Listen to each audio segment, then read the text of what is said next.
Солнечный день и праздничное настроение для работников этого медучреждения сегодня особенный день. Теперь высококвалифицированную медицинскую помощь в этом живописном месте будут получать не только больные туберкулезом, но и другие пациенты с патологией легких. В новом республиканском центре фтизиопульмонологии, который еще недавно назывался противотуберкулезным диспансером, уже успешно борется с таким недугом, как онкология. Идея у нас, в принципе, возникла уже давно, но была некоторая нехватка медицинского оборудования, кадрового состава. И с временем при помощи руководства республики у нас получилось оснастить вот этот центр фтизиопульмонологии, обучить соответствующие кадры. И вот сегодня мы лицезреем момент, когда мы открываем фтизиопульмонологию. И я думаю, что не только мы, не только медицинское сообщество, но и все наши жители порадуются вот такому вот подарку. Этот день войдет в историю ингушского здравоохранения. Первые шаги на пути к освоению новых горизонтов в пульмонологии нашими врачами уже сделаны. А поздравить их на торжественное мероприятие приехали не только коллеги, но и представители общественности. Одним из первых успехов в работе медицинскому персоналу центра пожелал советник главы Ингушетии Зураб Маршан. Позвольте мне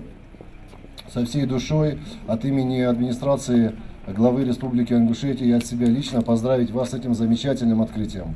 Открытием этого центра, торакального центра, который позволит значительно изменить в сторону увеличения объема оказания медицинской помощи туберкулезным и не только туберкулезным пациентам. Самый волнительный и долгожданный момент оттягивать не стали. Перерезав красную ленточку, почетные гости вместе с врачами решили оценить условия, созданные для пациентов. Это же проходит диагностика и консервативное лечение больных с легочной патологией. После диагностирования. На диагноз 3, максимум 5 дней.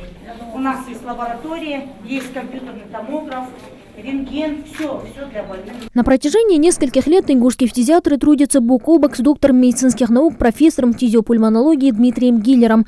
Каждое проведенное ими успешное оперативное вмешательство – результат длительной подготовки, теоретической и практической деятельности. Имя центру и результаты центра делают не только палаты, стены и оборудование.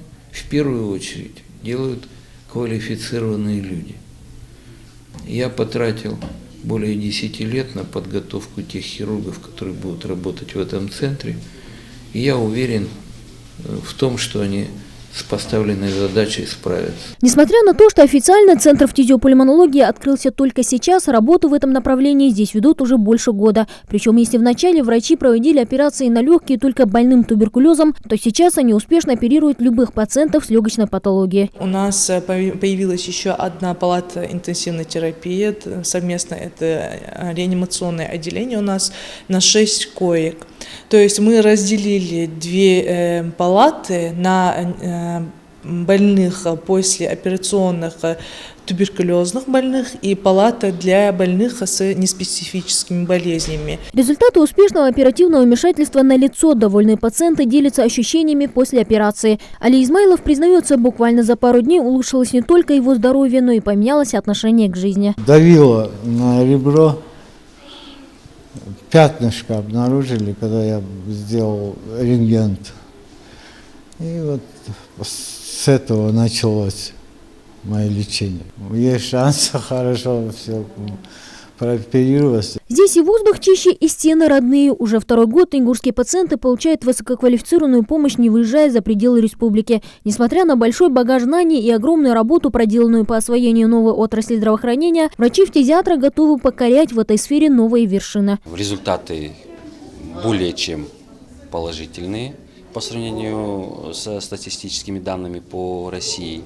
Если сравнивать, да, то и пациенты есть благодарные, довольные, которые ушли от нас после операции, возвращаются на контрольное обследование.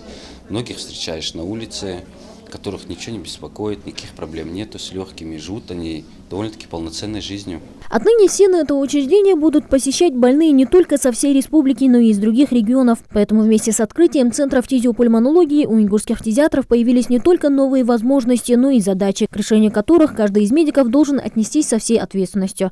Мадина Пугоева, Джамалил Тамасканов, Новости 24.